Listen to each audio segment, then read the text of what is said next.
Hello, travel biz owner. Welcome to my corner of the travel industry, the Strategic Travel Entrepreneur Podcast. If you're ready to have fun, be inspired, get clarity, and take action in your travel business, then you're in the right place.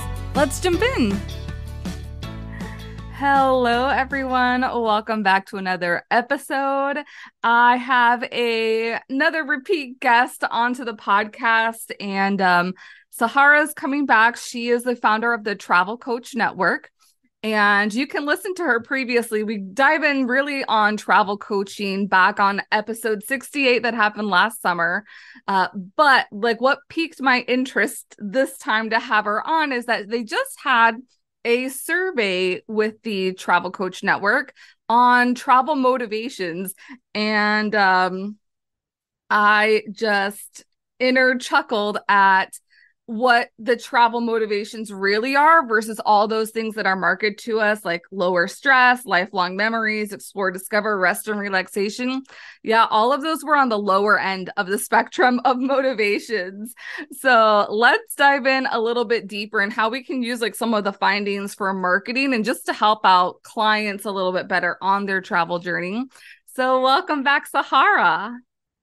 Thanks, Rita. Thanks so much for having me back. It's such a joy, and I can't wait to dive deeper into this topic with you. Yes. So who would you say, kind of so we know who the survey responders were, what are, besides just the demographics, who are the travel coaches? Yeah, so for this survey, we had 402 participants. They were people who were requesting to join the Travel Coach Network global community on Facebook, and they Okay. answered one of these questions. And even though they're obviously meaning that there's someone interested in learning more about travel coaching, maybe they are a travel agent already, or a travel coach already, or maybe have a travel business of some sort. So that's what initially brought them to the group, which then introduced this question to them, which we collected the responses. But with that said, everyone who has a travel business of some sort, no matter what that might look like, Mm-hmm. that means that you are a traveler at heart and you Mm-hmm. have a deeper understanding and passion and love for travel. And that's really what the survey brings out of what why people truly travel on a deeper and more personal level. Mm-hmm. Yeah, I mean, I love it because we've talked about this before about how people don't care about those, what I would call, I guess, demographic type information for properties or experiences. Like, people don't care about how many hotel rooms or pools or things like that. I mean, I think maybe secondary or tertiary, it might be a factor, but it's not the deciding factor for why people travel, and evolving that because people are evolving. I know myself, since in the past couple of years, the person who I was 5 years ago is not the person that I am today. Yeah, definitely. I mean, why we travel has a lot of a deeper purpose than, like you said, how many pools are at a hotel. Of course, that information might be important when you're choosing a hotel. Maybe you're looking for a pool for yourself or for your children, or you're looking for certain amenities. Of course, those are something that people might be looking for, and that information is there. But from a strategic marketing standpoint, that's not how you're going to attract and sell a trip or a destination or a property, because you're not touching on the roots of why people are going on this trip in the first place. Mm-hmm. And that's what this survey brought to the surface, is these underlying reasons why people are trying to get away. Why are they going on this trip? What are they looking to get out of it? And then you can suit them with the amenities and the experiences and the activities that cater towards whatever it is that they're looking for, whether it's, like you said, the very surface level reasons that we've always seen in the industry for marketing has always been, relaxation, especially in the world of wellness now, is these Right. spas, gyms, yoga retreats, wellness centers. But the nightlife, we've seen five-star dining restaurants, like all of these very surface level attributes about a destination or a property. But that's not why we as people are traveling. Those are Right. just the options that we're given, and we make a choice upon them. But this survey dives deeper into why. And it's really important to understand this about travelers from a strategic standpoint as a business owner in travel and hospitality, because you have to, just like any business, you have to understand who your ideal clients are and what are their pain Mhm. points and what are they looking for.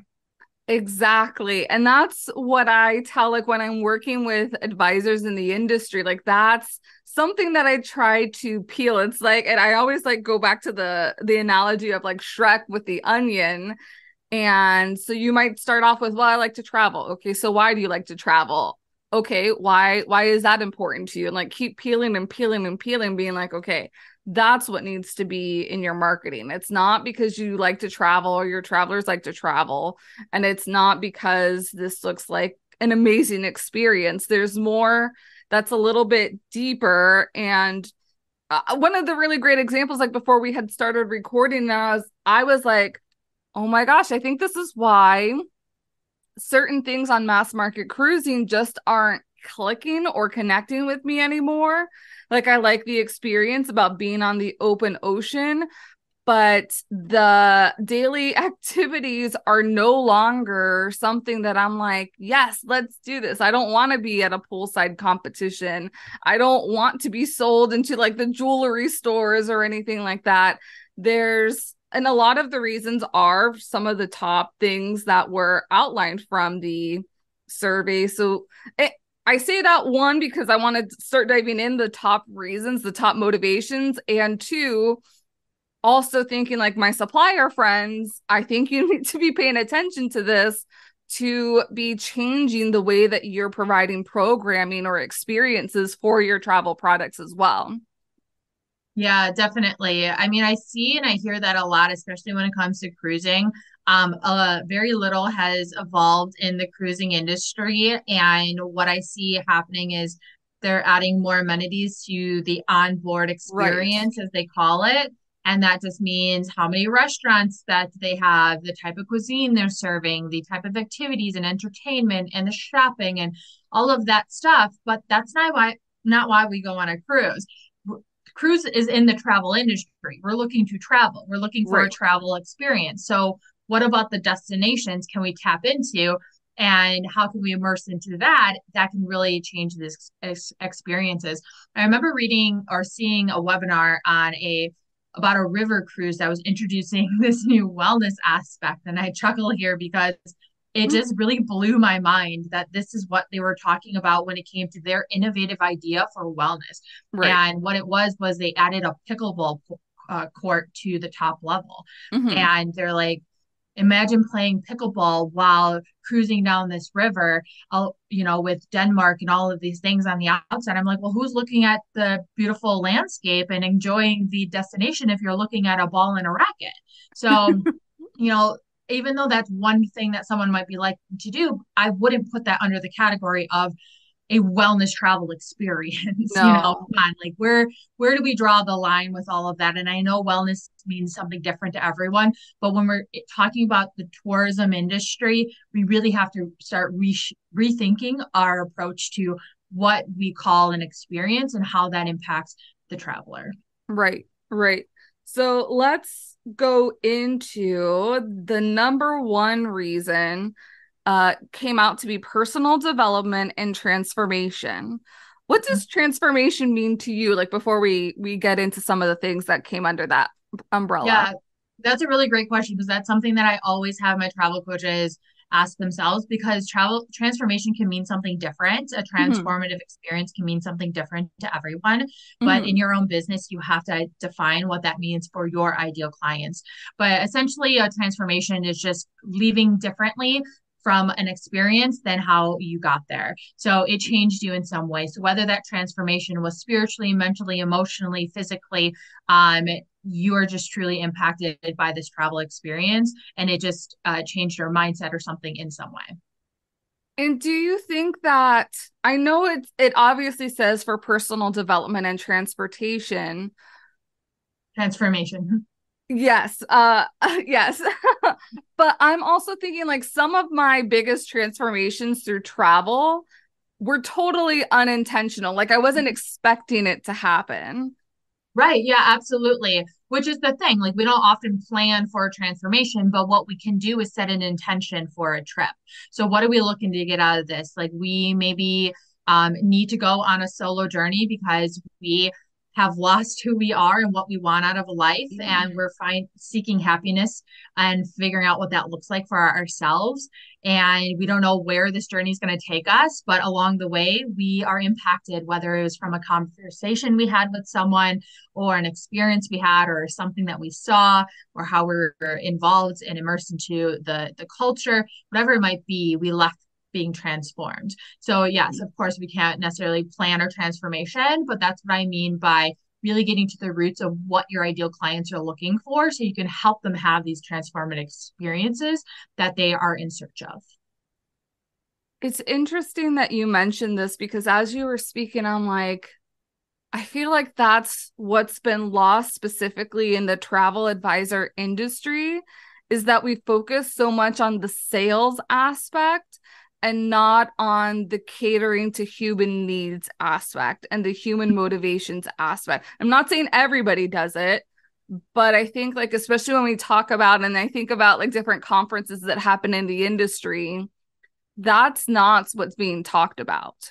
Yeah, no, I'm very well aware of that. And that's why we stand out so differently in the travel coach industry is because that is what we talk about and is what we get to the roots of it. And that is a big mission of mine coming into the travel agent world and really adding these little nuggets of change in the industry that has been lacking for centuries now. Mm-hmm. And I had the same experiences. I mean, the very first event in person I went to after the pandemic was a travel agent event, and I was very excited to see these topics on the schedule. And I remember sitting down at one that talked about how to find your niche in the industry, and I was like, great, they're going to tell these people something differently. I was sitting at a table with new agents who, just sparking conversation. I'm not a travel agent myself, but I wanted to know what was going on in the industry. Mm-hmm. These new agents were excited. They were just telling me how they're getting started and they just are here to learn more information. And this, session was everything old school and outdated. And Yeah, I said, what just happened to the travel industry? Did we not learn anything from this? Can we not right, take anything to better how this industry is run and marketed and sold and everything? right, There's a lot more heart in this industry and a lot, this industry is built off of emotions and personalization totally. and us as human beings, and we've lost that for a while. Yeah, I totally agree.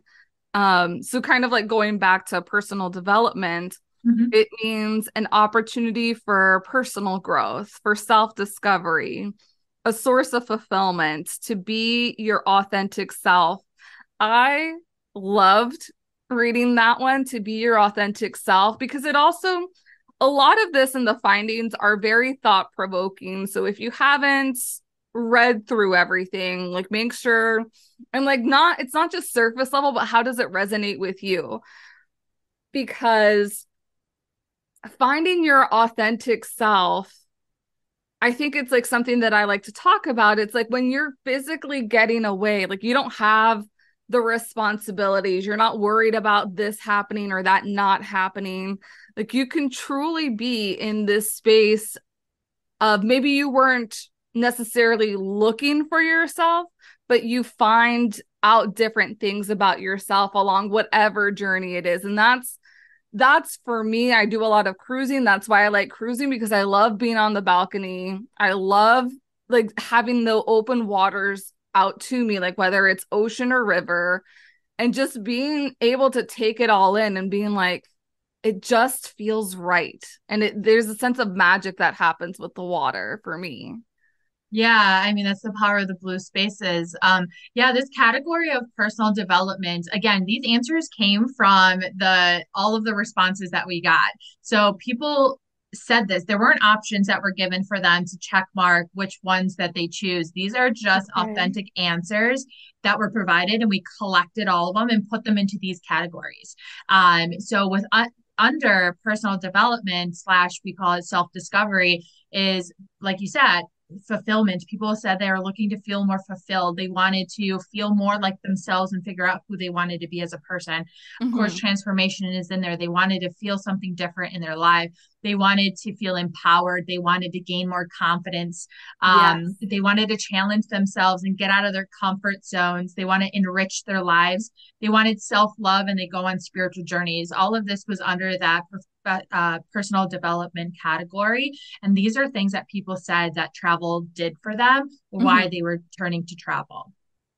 Yeah, because I'm thinking about like marketing messaging that instead of go on this African safari and see the big five, is like find yourself, find your way back to yourself Mhm. on the hills of Africa or however it might be. Like that's when we're talking about changing the way that we market not only our businesses, but the different types of experiences. That's what needs, and that's why I'm like, this I feel like is a really great, almost like case study into being able to pull some of the words, ideas, or concepts from the survey and being thinking like in the brain of who your ideal client is and how would they see that? What does that mean to them? And what can I kind of market? Because I think like that's the most effective type of marketing is like when you're getting super specific about something. I know I've signed up for things that I was like, how did they know that that's what I was thinking about? Yeah, I mean, something that the travel agent industry has lacked in also is when it comes to the definition of personalization. So, Mm, personalization has always been asking the general questions and surface level questions of how many people are in your party? You know, do you need any ADA guidance? What kind of destination you want to go to? What does your family love to do? What's your mhm, favorite activities you enjoy? Do you prefer touristy destinations or off the beaten path? Like these aren't reasons why people travel. Those mhm. are the logistics of planning an itinerary, but Right. those aren't the underlying reason why people travel. So in any business, tourism or not, you have to understand your ideal clients, your ideal clients. Who are you speaking to? Because something I see as a problem in this industry from travel professionals is they're like, well, everyone loves to travel. I can help anybody. So then they start marketing themselves very generically and Exactly. generally because they're trying to attract everyone. And when you're trying to throw all this spaghetti at the wall, you're going to hear crickets. And now Hmm. you're going to get frustrated. You're going to question yourself and your career path because you're not getting specific and strategic in your business. And so that's what getting to know your ideal clients does. And this is why the information in this survey is really helpful because it's like, what resonates with you? How do you want to help people? How has travel Right. impacted you? Right. That's why we got into this industry. Travel did something for us as Right. individuals. So, how can you carry that into how you serve others? How can you get to know them on a deeper, more personal level to understand what are they actually looking for at their core? We have to start breaking down some of these barriers of, well, I can't ask these questions or we don't ask these type of questions. Well, that's why in this world, we're in the world of travel coaching. You do ask those questions. You understand what are you in search of? Hmm. What are you lacking? What do you need of? What do you dream of? What keeps you up at night? All these types of questions so you can understand, help them really decide on where they need to go, how long they need to go for. Maybe it's a solo trip they need to go on. Maybe it's time with their partner. They've been so busy in their work lives that they haven't spent quality time together. Hmm. Maybe it's they want to self fulfillment. They want to give back in some way. Maybe it's they want to challenge themselves and get out of their comfort zone and be in a culture where they don't know the language and they're forced to navigate and learn new skills and socialize in a new setting that really changes who they are. Right. So you have to really define what personalization means for you and your business as Hmm. well. Yeah, I feel like there's a bit of human psychology that's necessary. Like, not that you have to take any courses, but if somebody says that X is important to them, what does that actually mean? Because it's not typically what exactly that they're spouting out. I think Mhm. that you also make like really great points for those people who are a little discouraged because the average income for travel advisors is a little bit lower. It's probably either I think like the recent surveys have said anywhere between like $30,000 to $50,000 a year. And I challenge people to not like focus on that number, but what can you do and how can you serve your clients better on this human level to get to the income goals that you have? Because for some people, maybe that's exactly what they're needing. Other people are needing more, or they're wanting more. So just like you have different motivations for income goals, we have to also think about that for people and their travel needs. Yeah, I find that really interesting because, again, I'm not from the travel agent background. I learn a lot through my research and I learn a lot through the travel agents that come into my network Mm-hmm. um, to learn about travel coaching. But I find that interesting because when I see, I mean, I'm on tons of newsletters and in publications about travel agents. I see the terms like earn unlimited income, but then it's also promotes Boom. a lot about all the perks and benefits of becoming a travel agent, so free trips and fam trips and all this stuff. And in my mind, I'd rather be financially free, have the income that I want, and pay for my trips because Mm-hmm. all of those freebies that you're getting are not adding income into your business. So nobody should focus on a number for your business, no matter what kind of business you have, because you should be focusing on the why and the who.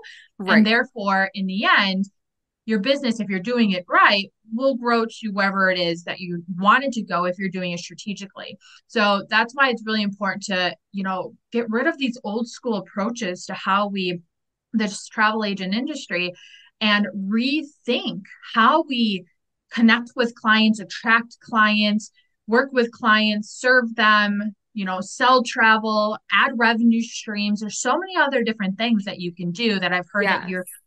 this is just not what travel agents do. Well, why not? It's your business. So figure out how you want to structure Exactly. your own business. Exactly. Yeah, I do want to touch on revenue streams. Let's keep going on some of the motivation. So, personal development was the first. The second one I loved was experiencing new cultures and food.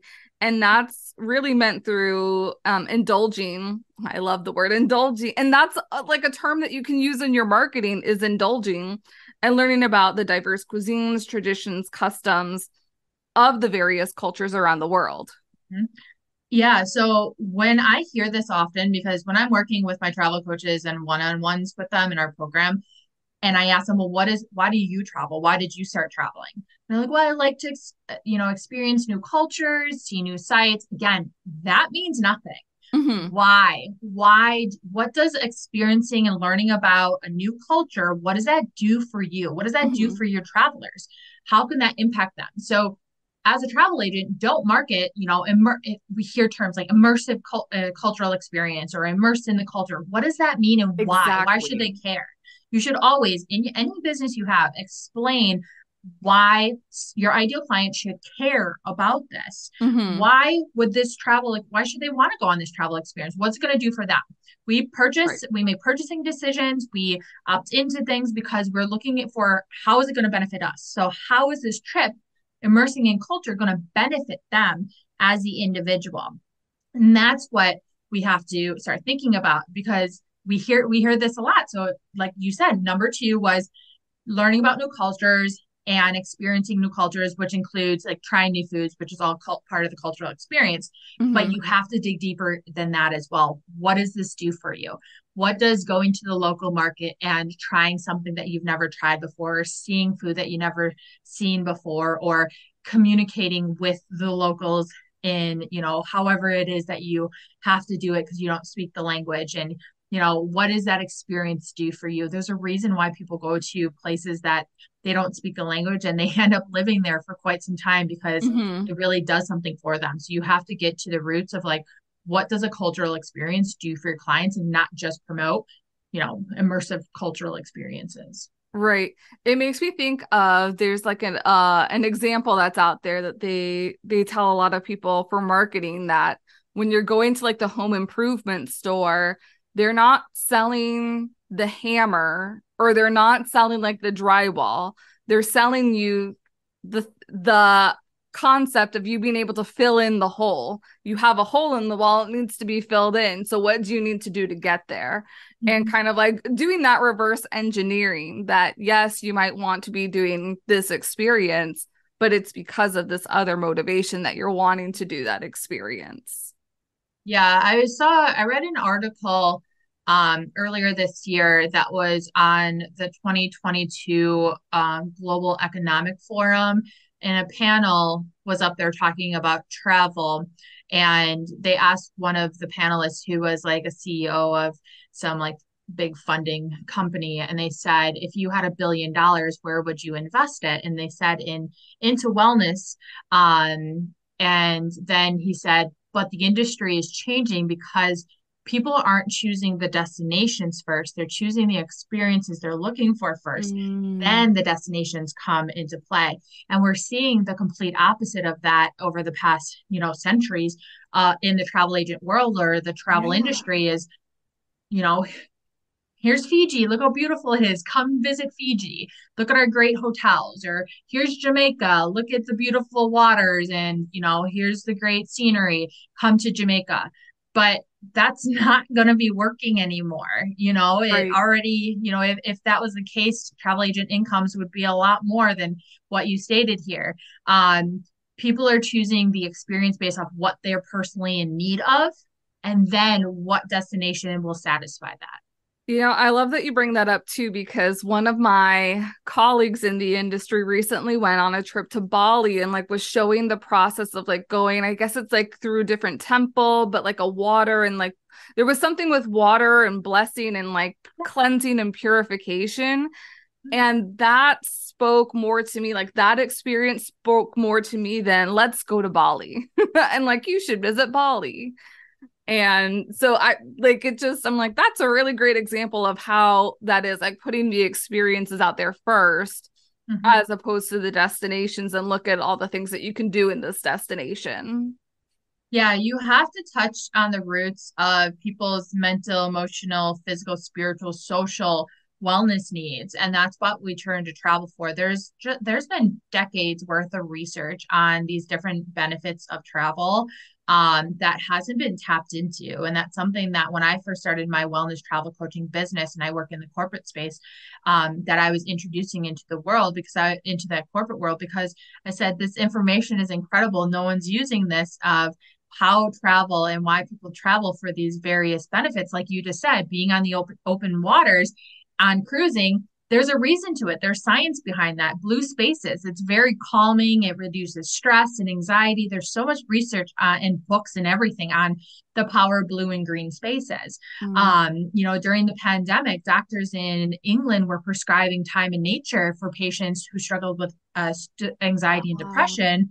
So they were telling them to go into a park, into anything with green spaces, so parks and forests and gardens, to be outdoors in nature because of the benefits. So again, dive deeper into what people personally need, because Mhm. travel can offer all of that, and there's a lot of research out there on that. So how can you introduce these concepts together? And that's exactly what I do as a wellness travel coach. Yes. No, I love that so much. And yes, totally agree with the power of and have seen in myself the power of blue and green spaces. The next top in the motivations was education and curiosity. And when I was reading through some of this, I'm like, oh, this is for those people that want bragging rights too, about gaining knowledge, satisfying our curiosity of history, expanding worldview, gaining new perspectives, and learning from the planet.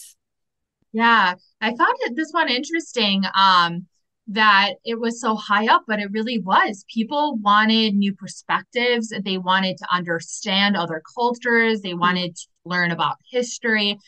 This world is a big old place, and people are naturally curious of what else exists out there and how do other people live. What is another place like? How are other lifestyles? So, whether it's about sustainability and the planet, how to make the planet better, expanding our worldviews and understanding our differences and our cultural differences, our religious differences, our different belief systems. All of this falls under the category of education and curiosity, according to what the responses that we got from our participants. That as a naturally curious person, that just like makes my heart sing. I'm like, okay, I'm not the only one that loves asking 50 million questions about all different things when they're traveling too. And then the last, what I would say is in the top four, and another one that I really love and like really speaks to my heart as well was that human connection, meeting new people, forging new relations, but also spending quality time with loved ones and building stronger bonds with them. Yeah. The term meeting new people is something that also I call very surface level when Yeah, people promote agreed. travel, just like learning about new culture or experience new cultures, meeting new people, seeing new sites, visit new places. But what about meeting new people benefits us as human beings? Why Right. do we seek that? Why do we seek a social environment? Why do we seek meeting new friends? And, I know as a solo backpacker, that was one of the things I absolutely loved. I made connections in the hostels I stayed at, on the buses I was sleeping on overnight. Wherever it might be, I have more friends all around the world than I do in my own hometown Hmm. because of the connections I made. But that's what travel does for us. It's something that we turn to. People love to meet new people when they travel. Hmm. Um, but as a strategically in your travel business, you have to get to the roots of what does meeting new people do for someone. So maybe it's especially after the past couple of years of the pandemic, people are lacking that social interaction. And we can Yes. only do it over the internet so much that we are looking for that in-person one-on-one. So the storytelling, that bonding that we can get from one another, the inspiration we can get from one another. um, and then also people were under this category said that they were interested in seeing how connected we are, how similar we are as human beings, despite all of our differences as well.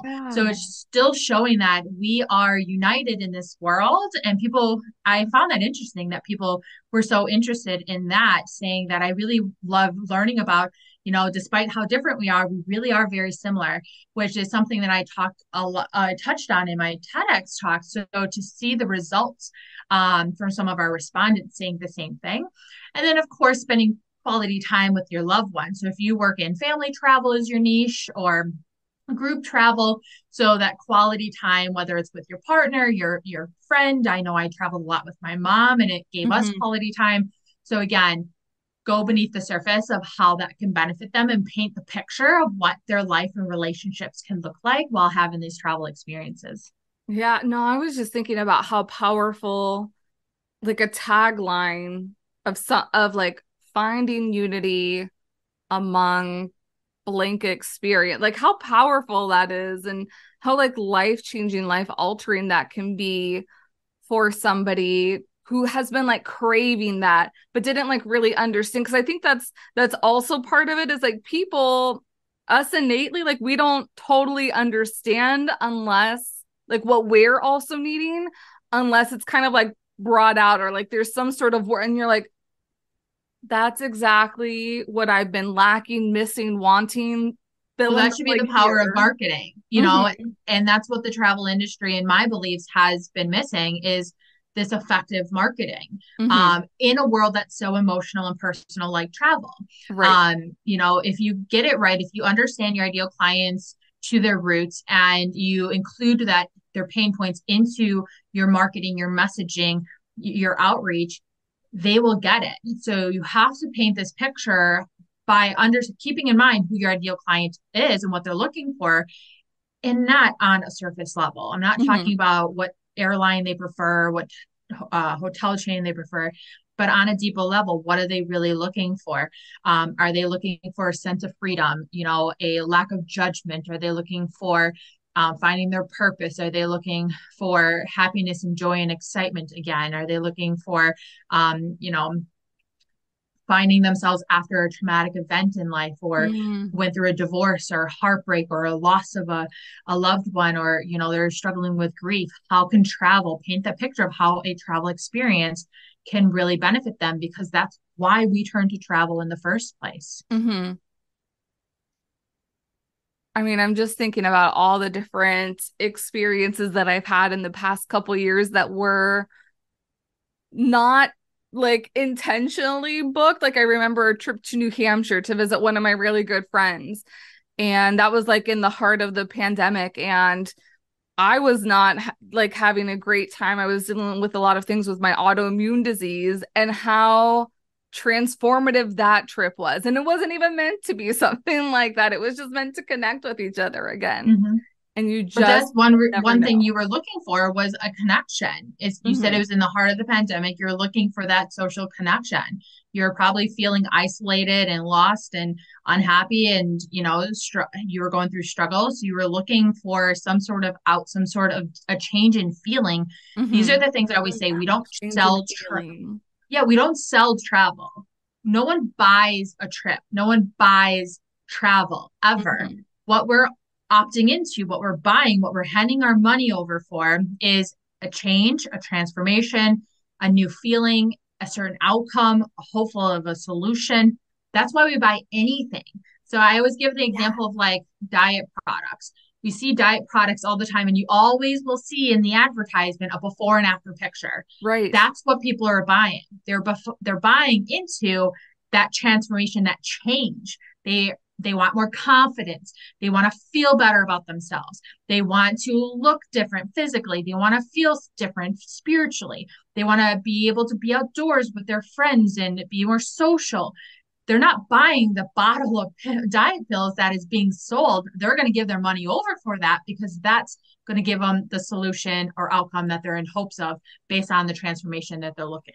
So you have to apply the Right. same thing to the travel industry. Yes, I love that example of the before and after picture. And I think like that's also why you need to know really well who your person is so that you can paint what Mhm. is their current before picture and what will their after picture be after you design a trip, book a trip, consult with them about a trip. Because that also goes into talking about like multiple revenue streams. And I would say that the modern travel advisor doesn't just want to quote unquote sell these trips. And Yeah. I've talked with people who are very similar. They're either getting burnt out dealing with all the different aspects of travel, or Mhm. they are wanting something more. And it kind of also goes back a little bit to that PhocusWire article that I know we've seen in different Facebook groups. I know you touched on it about travel influencers being the new travel agent and why that's not really the case. Yeah. So the article in FocusWire, if people haven't read it or seen it, was, and correct me if I'm wrong, but because it was a couple weeks ago or last week or something, but Hmm. it essentially was saying how travel agents could be the new travel or travel influencers could be the new travel agent, but the problem is they don't have the infrastructure yet Right, to be able to monetize their platforms. right. So what they were going into was saying, can you imagine that their travel influencers are influencing people to go on trips? So can Hmm. you imagine if they had the infrastructure on their platform for someone just to tap and book or tap and buy, just like kind of what they're doing with the clothing and products, on Instagram, you can tap on it and buy it. Hmm. So I mean, there's companies that are doing stuff already for that. But Yes. the reason that I had a reaction to this was because of what travel influencers are all about in general. They're Hmm. influencing, just like when we think about the makeup industry of Yeah. influencers, and we know all of the lies that are told in that because Oh, yeah. they're given a paycheck. It's the same thing with travel. They're growing an audience, they're curating beautiful pictures, they're editing their photos, eliminating people in the backgrounds, changing the colors. They're selling essentially a false image of what Hmm. a destination or an experience could look like. With that said, I'm not bashing on travel influencers. Right. If that's your thing and you want to make money, or if you want to grow a following, their thing is to get a certain amount of followers. So hotels and brands will give them free trips or pay them. I don't know. So they're benefiting somehow. They're building a business out of it. Right. But when it comes to selling trips and selling experiences, I think there is a very blurred line if you're going to use the tactics of travel influencers to sell just the plain Jane who's scrolling on Instagram or TikTok to book that trip because that's the idea of an experience that they're sold, I think that's leaving a lot of room for disappointment, unhappy travelers, and a lot of confusion. And that really just distracts from what travel can do for us Mhm. beneficially in the long run. Right. And like reading it and reading some of your thoughts, I was like, and that's with the gap kind of that travel advisors help to bridge a little bit. Like, yes, there's a magnificent view here, but also you're going to have to wait, like giving that sense of the reality of what's really happening in different destinations and also like setting the expectations for these different types of trips.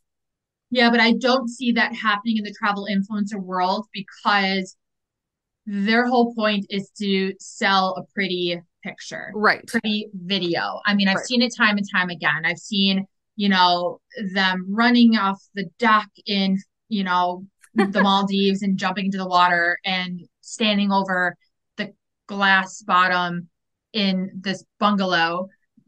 But you're selling maybe that hotel, but you're not selling what that trip would actually look like. I mean, I've been on the flip side of it. I've been Very backpacking true. around the globe for 10 years myself. And before, as the rise of the travel influencer and social media came about, I was immersed in all of it. And I Mhm. saw what people were doing in action. I remember being on a boat in Thailand with my mom, and we're going, snorkeling, and we're going into this cave and going to this beautiful lagoon and going to beautiful little destinations, and a girl having a silk dress on the boat because she wanted a pretty picture on the boat and for her Instagram. And that's all she came for. She didn't go in the water. She didn't go snorkeling. She didn't want to get wet. And Wow. I'm thinking you're missing out on a great experience here just for a picture on Instagram. I've seen people push the limits. I mean, they go across the lines of what a like physically across the lines of Right. what a cliff tells you shouldn't go past just to get a picture of a Right. certain angle.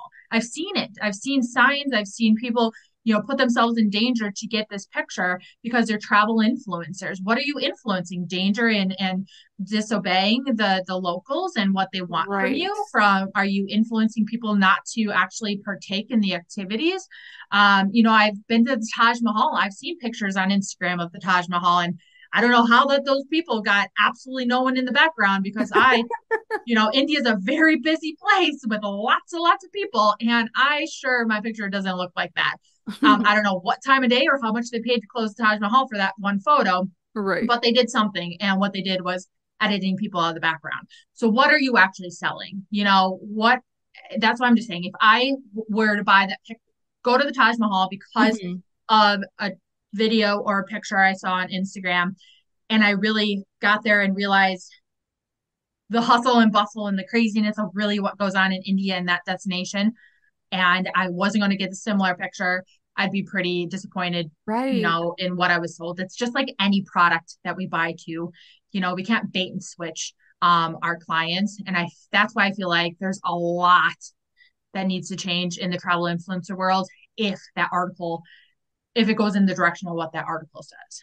Right. No, and that's I know that a lot of advisors were kind of like naysaying on the influencer, but there were a lot of people also kind of tagging in that did you know that you can also be an influencer? And I mean, anybody technically can be an influencer. You just have to have influence over somebody, over Then yeah. something that you have expertise in. So Mm-hmm. how can you kind of like utilize that model Mm-hmm. to like benefit your business, but also thinking about how can you utilize the other intellectual property that you've had from probably going on dozens and dozens of trips throughout the years. It doesn't just have to be by booking other people into trips anymore. There, and like you mentioned, there's platforms, and I'm kind of myself dabbling into some of these platforms just to see how they work and if they would be a benefit. So if there's any like interesting things to report, I'll make sure to add them here on the podcast later on. But that's, I think, another big need is not having to be tied to other people's trips all the time and providing the information and providing customized and personalized recommendations or itineraries Mm-hmm. based on these motivations that people have for traveling. Yeah, I mean, just like any business, you can structure it however you want. So you Hmm. can figure out revenue streams.